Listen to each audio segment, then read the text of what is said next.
Organisasi Pertanian Dunia FAO itu udah mengingatkan bahwa negara-negara itu harus mempunyai ketahanan pangannya sendiri. Kita sudah punya alam yang subur, kita sudah punya potensi yang besar.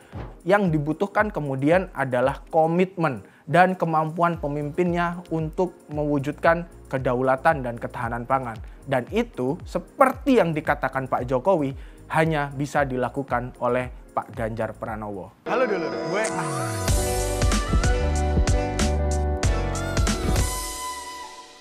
Halo dulur, gue Ahsan. Selamat datang lagi di Think Tank.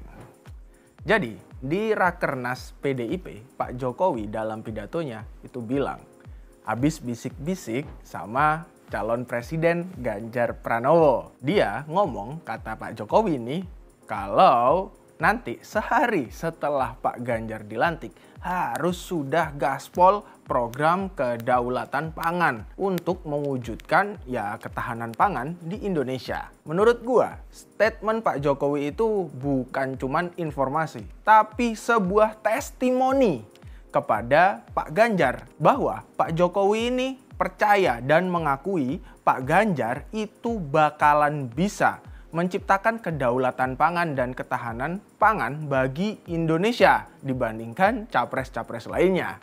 Ya sangat masuk akal sih kalau kita lihat yang punya rekam jejak mewujudkan kedaulatan pangan dan ketahanan pangan ya memang Pak Ganjar doang. Pak Prabowo nih misalkan, ya Allah, itu food estate belum selesai-selesai nih sampai sekarang. Ya, gue bilang belum selesai ya, soalnya ntar kalau dibilang gagal, kata mereka kan, wong belum selesai kok dibilang gagal. Ya, buktinya sampai hari ini udah dikerjain bertahun-tahun, balik lagi, belum kelar, dan belum ada hasilnya. Padahal kan itu adalah program strategis nasional yang digadang-gadang jadi lumbung pangan yang kemudian bisa menciptakan kedaulatan dan ketahanan pangan nasional. Pak Anies gimana? Dia nggak pernah tuh ngelakuin hal-hal soal pangan di Jakarta. Buktinya apa? Sawah terakhir di Jakarta aja itu udah hilang. Kalian bisa cek tuh di googling bahwa sawah terakhir di DKI Jakarta sudah tidak ada. Artinya tidak mungkin dong DKI Jakarta itu menjadi tempat kedaulatan pangan dan ketahanan pangan. Wong buktinya lahannya aja udah nggak ada. Jadi ya nggak mungkin punya rekam jejak soal menjaga kedaulatan dan ketahanan pangan yang nantinya ketika jadi presiden juga bisa melakukan hal itu. Lain soal dengan Pak Ganjar Pranowo. Kalau kita mau lihat ke belakang selama 10 tahun Pak Ganjar ini memimpin Jawa Tengah, ya memang sukses untuk menjaga kedaulatan dan ketahanan pangan.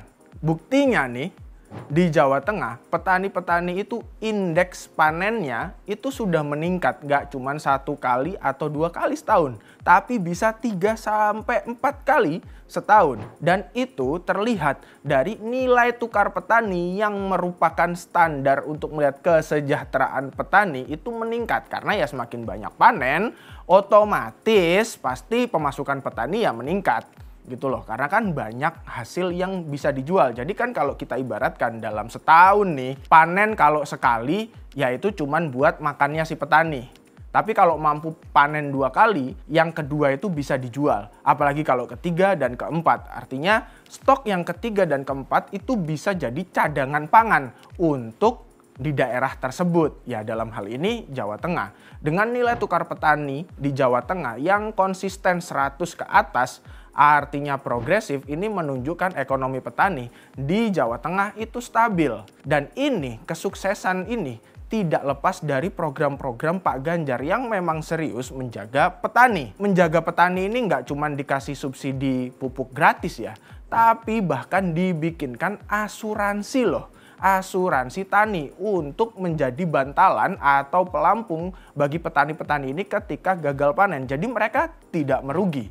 Lalu lewat kartu tani. Kartu tani ini berbasiskan pendataan atau big data yang dilakukan oleh Pemprov Jawa Tengah untuk mengukur bagaimana sih kebutuhan pangan masyarakat. Jadi bisa digenjot. Misalkan kebutuhan pangan masyarakat di daerah A, di Kabupaten A ini kurang, bisa dibantu oleh daerah lainnya. Yang artinya nanti akan dilakukan program untuk mengenjot kualitas dan kuantitas pertanian di daerah tersebut. termasuk daerah yang kurang tadi tentu saja. Dan ini sudah berjalan dan sukses dilakukan, yang ya di daerah lain belum tentu dilakukan, apalagi di Jakarta. Ya, apalagi kalau ngelihat balik lagi, tidak mungkin dilakukan oleh Pak Prabowo yang food estate saja belum selesai sampai hari ini. Lalu apalagi kemudian yang dilakukan Pak Ganjar untuk menjaga kedaulatan pangan ini? Yaitu dengan membangun banyak embung. Ribuan embung itu dibangun oleh Pak Ganjar. Embung-embung ini kemudian bisa menjadi wadah untuk irigasi pertanian. Sehingga sawah-sawah itu tidak kekurangan air, tidak kekeringan. Kalau Kus Plus itu dulu pernah bilang gitu kan dalam lagunya, batu dan kayu bisa jadi tanaman. Orang bilang tanah kita tanah surga, tongkat kayu dan batu jadi tanaman. Orang bilang tanah kita tanah surga, tongkat kayu dan batu jadi tanaman. Nah, batu dan kayu supaya bisa jadi tanaman ya butuh air. Nah, inilah kemudian dicarikan solusi oleh Pak Ganjar dengan embung-embung itu. Dan selain untuk mengairi pertanian, embung-embung ini juga bisa menjadi stok air minum, stok air bersih bagi masyarakat ketika musim kemarau. Cara pangan itu kemudian terjaga, air bersih juga terjaga. Hebat kan? Ya hebat. Makanya tadi seperti gue bilang di awal, pidato Pak Jokowi itu testimoni atas kemampuan Pak Ganjar yang tentunya bisa diaplikasikan nantinya secara nasional untuk meningkatkan kedaulatan pangan Indonesia. Karena harus kita akui hari ini soal pangan itu semakin penting.